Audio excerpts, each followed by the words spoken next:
Les énergies astrologiques de la pleine lune du 18 mai 2019 et du Wesak. Bonjour à vous tous et à vous toutes. Comment allez-vous depuis la nouvelle lune du 5 mai 2019? Comment vous sentez-vous? Il est vrai que nous vivons une période de transformation, de remise en question, de déstructuration, qui font que nos journées peuvent être assez lourdes, assez conséquentes, voire imposantes. Certains ont l'impression de se sentir écrasés, de manquer de souffle ou d'air. D'autres étouffent littéralement dans leur vie de tous les jours. Rien ne se passe comme on l'aimerait. Certaines journées sont tellement lourdes que l'aura qui entoure certaines personnes est sombre et chargée et qu'elles ont l'impression de se noyer, de ne pas pouvoir s'en sortir parce qu'elles s'accrochent encore à ce qui veut partir. Nous sommes obligés de surfer sur les vagues énergétiques du moment et de composer avec ce qui se présente à nous, bon gré mal gré. Et sommes obligés de nous remettre en question dans tous les domaines de notre vie, afin de ne pas sombrer avec nos constructions égotiques, dont la plupart sont en pleine déconstruction. Avec Jupiter rétrograde, Saturne rétrograde et Pluton rétrograde, nous devons nous intérioriser, changer ce qui demande à l'être, et transformer nos vies vers ce qui nous ressemble le plus, vers plus d'intégrité, en lâchant le superflu pour aller vers l'essentiel. C'est pourquoi, même si c'est difficile, même si on croit ne pas y arriver, même si on pense se noyer sous un tas de problèmes et de difficultés, il ne faut pas oublier qu'à chaque jour suffit sa peine, et que derrière ces nuages ou ces orages, il y a toujours un petit coin de ciel bleu auquel on peut s'ouvrir et qu'il nous appartient d'y faire rayonner notre soleil intérieur. Même si l'éclat ou le rayonnement ne donne pas toute sa puissance, il éclairera déjà mieux que l'obscurité qui parfois nous assaille. C'est dans l'instant présent, dans les petites choses de la vie, un sourire, une main tendue, une présence, des amis, un bon repas, que la joie se cultive, qu'elle gonfle nos ressources intérieures et qu'elle nous aide à passer les jours suivants. Ainsi, pour cette pleine lune du 18 mai 2019, nous sommes sous les énergies de la fête du Wesak, qui a lieu chaque année pendant la pleine lune du Taureau. C'est une grande fête qui est célébrée en Orient et qui commémore la naissance, l'illumination et la mort du Bouddha. Elle a donc une grande importance puisqu'elle célèbre la descente des énergies christiques et bouddhiques qui travaillent ensemble dans une union spirituelle à l'ouverture sacrée du cœur spirituel de toute l'humanité. Ainsi, en nous ouvrant à recevoir cette lumière divine, par une méditation assise et consciente, nous pouvons ouvrir notre cœur, laisser rayonner notre soleil intérieur, tout en nous connectant avec le tout, afin de ne plus faire qu'un. Pendant ces quelques jours, 3-4 jours avant et après la pleine lune, nous portons alors en nous tous les espoirs d'amélioration, de changement et de transformation de toute l'humanité. À commencer par nos propres transformations, ce qui nous permet d'élever notre taux vibratoire et de laisser partir ce qui n'est plus aligné avec les énergies du moment. Ce n'est donc pas pour rien que cette pleine lune se fasse dans l'axe Scorpion-Taureau, parce que cette pleine lune va nous permettre, en plus des énergies du Wesak, d'accepter de lâcher prise sur toutes les possessions qui encombrent nos vies et qui nous empêchent d'avancer. Et lorsque l'on parle de possession, on peut y inclure nos relations, nos activités, nos professions, nos babioles, nos décorations, nos livres, nos garde-robes, les tracas que l'on tourne en boucle dans nos têtes, les situations auxquelles on est enchaîné, nos principes, nos convictions, notre ego, nos pensées, nos idées fixes.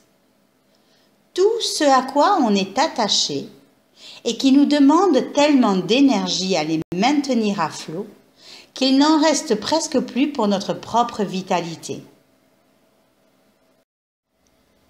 Il nous faut donc mourir à tout cela, c'est-à-dire nous défaire de l'attente de tout ce que ces possessions génèrent comme sentiment en nous.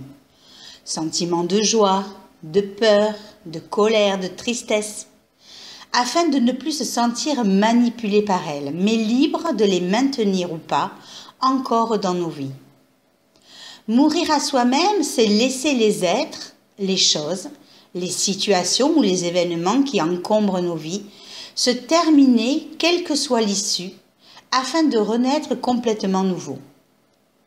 C'est ne plus s'accrocher à de vaines solutions ou situations, mais se laisser porter par tout ce qui nous traverse.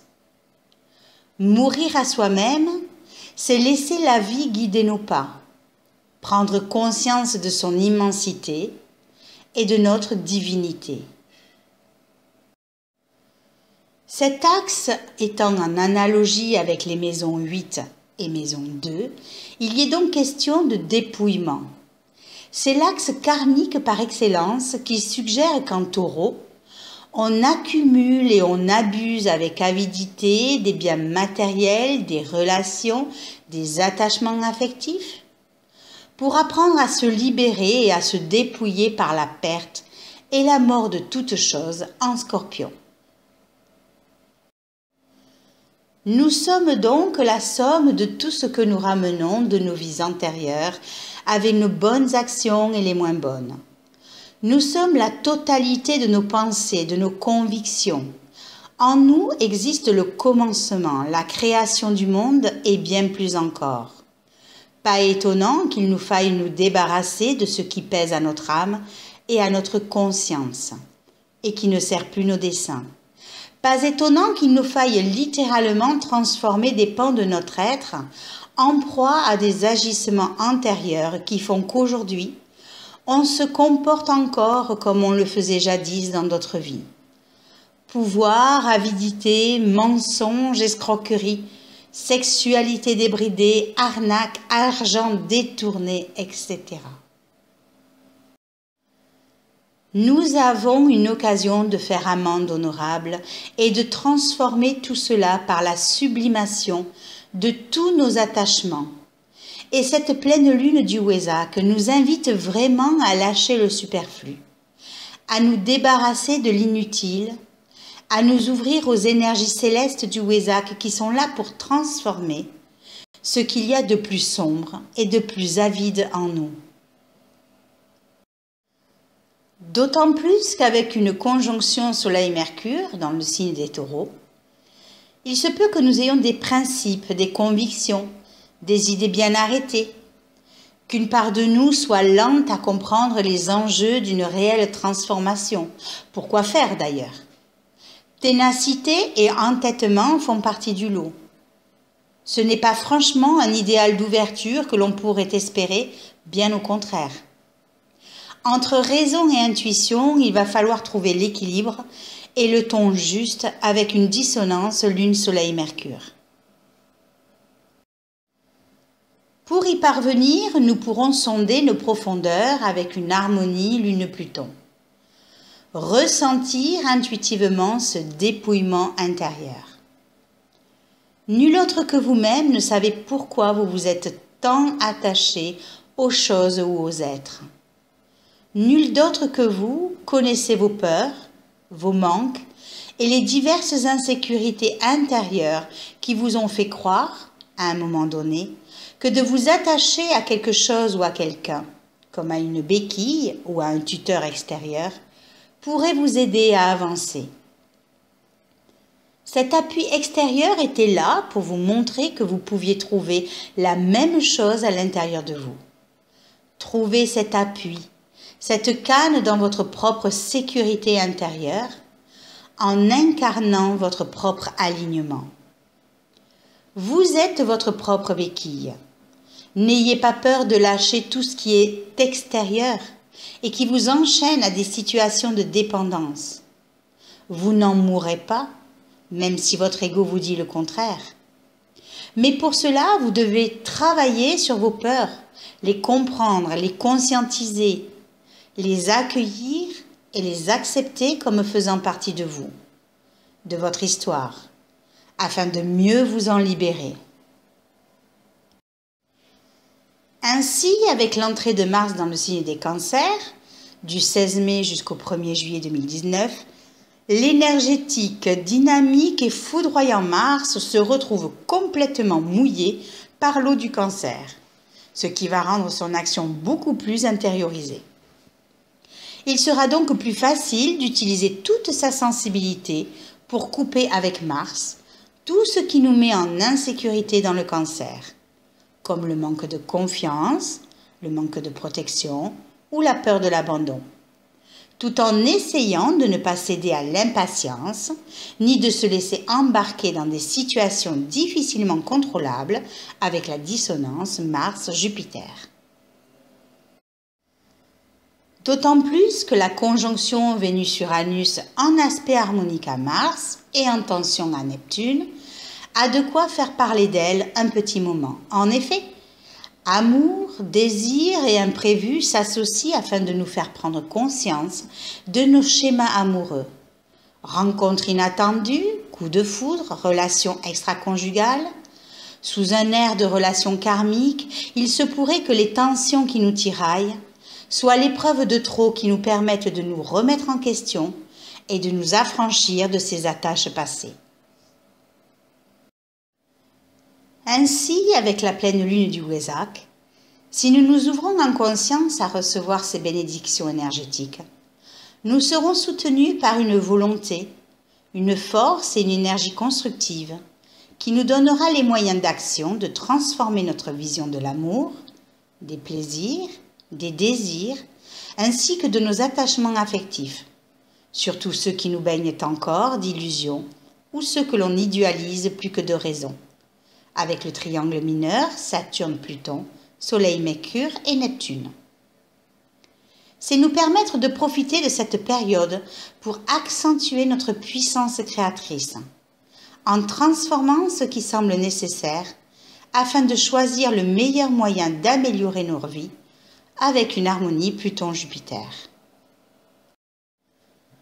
Je vous souhaite à tous et à toutes une très bonne pleine lune du Wesak, une très bonne ouverture de cœur christique, de bonne conscientisation et une super libération.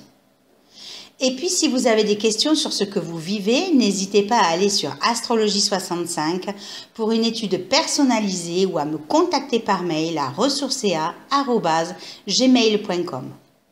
N'oubliez pas non plus d'aller sur le site de ressourcea.net, vous y trouverez de nombreuses formations à des prix tout à fait abordables ainsi qu'une boutique encore plus fournie.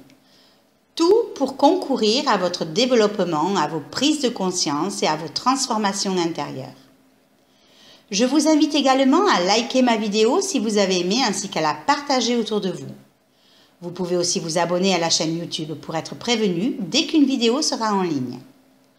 N'hésitez pas non plus à vous abonner à la page Facebook Ressourcea Astrologie 65 car je mets régulièrement des petits articles énergétiques sur ce que nous vivons et sur les transits planétaires. Vous trouverez de toute façon tous les liens en dessous de la vidéo.